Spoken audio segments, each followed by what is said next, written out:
А вот этот ваш луз-лифти, рассыпной листовой чай, его неудобно заваривать, потому что это нужно какую-то специальную посуду, потому что если вы возьмете вот этот пакетик, вы поймете, да, там 2 грамма чая.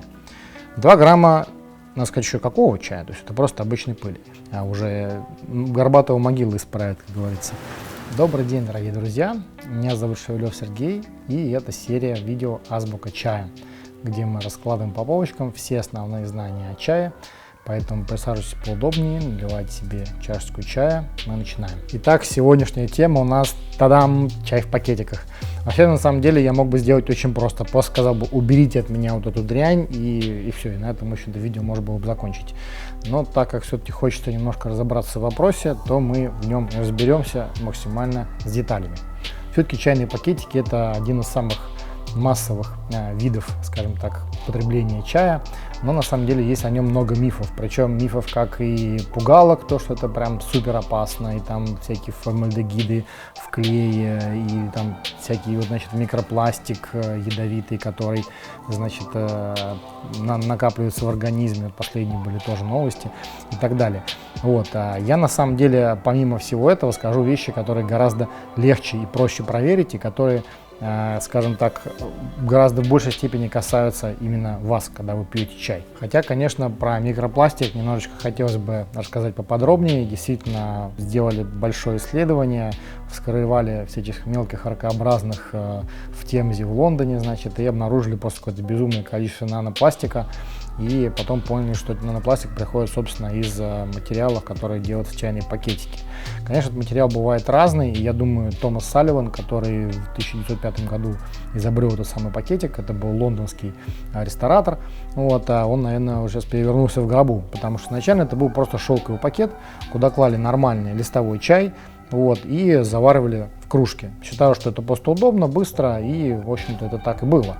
Вот. Потом же все, технология ускорялась, упрощалась, хотелось сделать это все более доступным, более каким-то, скажем так, понятным, вот, и начали использовать всяческие разные материалы, уже которые не очень приспособлены для этого, и в том числе достаточно вредные материалы. К счастью, в настоящее время большинство производителей все-таки не используют клей. Здесь конкретно вот у меня чайный пакетик одной крупной фирмы.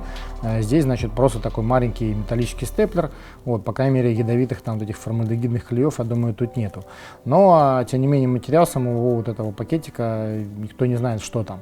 Вот, здесь же у меня чайные пирамидки. Как раз вот про них говорю, в том числе насчет вот этого нанопластика, потому что они как раз полностью пластиковые, и насколько он там отделяется и усваивается организмом, это, я думаю, еще нужно исследовать. Но так или иначе, человек, который пьет чай, вот эти моменты, они, безусловно, очень важны, это здоровье, это экология и так далее, но есть вещи, которые, как вы можете проверить сами. Давайте же просто вскроем этот пакетик, вот, и посмотрим, что же там внутри. Для начала, да, я вот скрою просто пирамидку, вот, и мы посмотрим, я высыплю ее на блюдечко специально, чтобы можно было посмотреть. Вес я даже не буду взвешивать, здесь 2 грамма, это обычно такой стандартный вес пирамидки либо пакетика, плюс-минус бывает немножко другой. Здесь мы видим какую-то мелкую фракцию, частично это какая-то травяная добавка, пахнет таким эфирно-масличным растением, скорее всего это мята. Вот, и, значит, какие-то куски листьев, палочек, то есть, ну, по сути, это даже не совсем пыль, но это такая мелкая чайная фракция. Этот бренд вот этот вот называется таким, как бы, типа как элитным чаем. Вот, я, честно сказать, это не назвал бы вообще чаем даже, потому что тут есть еще и какие-то травы. Вот, ну, травы это неплохо, но смотря какие, смотря какого качества и, значит, сколько лет они пролежали на складе до этого момента. И вот мы высыпаем, значит, содержимое пакетика. Здесь мы видим вообще просто вот чайную пыль. Это такая мелкие гранулы, вот, которые на самом деле такими делаются для того, чтобы чай быстро экстрагировался. Есть несколько мифов, которые мне хотелось бы отдельно рассказать. Первый миф – это часто очень рассказывают производители чайных пакетиков. Они говорят, что вот, это просто на самом деле покрошенный нормальный крупнолистовой чай. То есть вы берете чай, я видел эти всякие эксперименты на телевидении, даже было на такой передаче, берут, значит, скалку, молят чай и получается типа чайные пыли. Вот это то же самое. Это неправда. На самом деле, действительно, чай бывает надоедробит, но чаще всего это отсев либо специально сгранулированный для быстрой экстракции чай, но это не то же самое, что крупнолистовой чай. Потому что крупнолистовой чай, когда вы его завариваете, он, во-первых, гораздо медленнее экстрагируется, потом он обладает большим количеством эфирных масел, которые выветриваются в таком вот мелком сырье, потому что он, опять-таки, имеет доступ кислорода, оно не герметично запаковано, если, хотя пакетики, конечно, бывают запакованы, но все равно это не помогает, скажем так, уже горбатого могилы исправить, как говорится. И мы получаем, в общем-то, такой вот непонятного состава суррогат, весьма низкого качества по органолептике, прежде всего, потому что чай банально просто невкусный и не ароматный.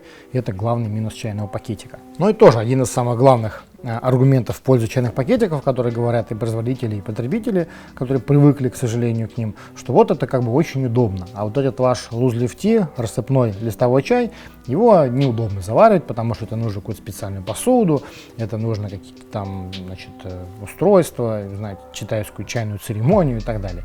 Но, забегая вперед, скажу, что это не совсем так, но так или иначе попробуем развенчать миф о том, что чайный пакетик это очень удобно.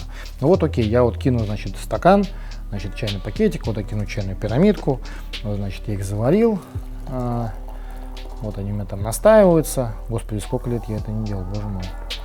Я вообще даже не знаком, визуализация этого процесса для меня незнакомая абсолютная вещь. Вот.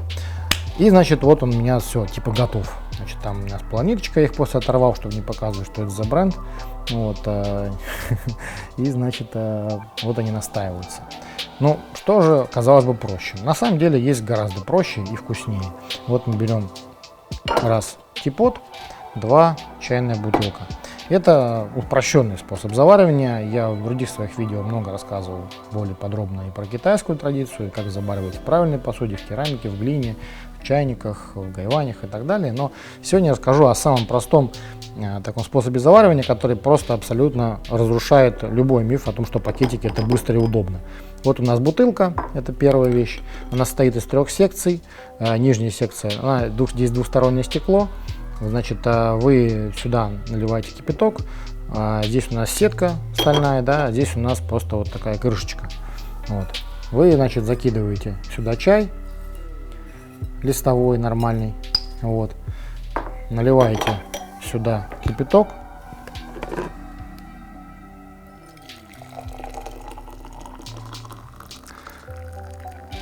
и потом просто закрываете, значит, вот так, и magic, магия, у нас, значит, чай заваривается. Вы можете регулировать и интенсивность заваривания, то есть в случае с пакетиком, конечно, тоже можете его достать, но здесь все то же самое. Вы завариваете чай, вот я заварил его очень нежно. Надо мне заварить его гораздо крепче, я его еще раз держу. Кроме того, можно делать проливы многократные, то есть заливать его несколько раз и потом выбрасывать, когда он уже перезаварился. Вот сейчас я его переворачиваю, видите, что интенсивность уже другая, настой. Вот, собственно, у меня готов заваренный чай. Я открываю его и пью. Вот. Угу. Готово. Вот, значит, у нас еще более, скажем, такой офисный вариант. Вот, в принципе, и то, и другое работает полностью на полноценное заваривание. Здесь тоже у нас типот. Мы кладем сюда, значит, листовой чай по вкусу, сколько нам надо. Заливаем его кипяточком.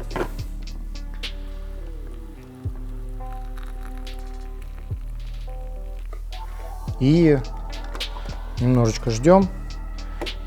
Так же, как вы знаете, по китайской традиции надо сливать первый пролив. Можно, в принципе, и слить первый пролив, можно его пить. Это уже по вкусу, в зависимости от чая.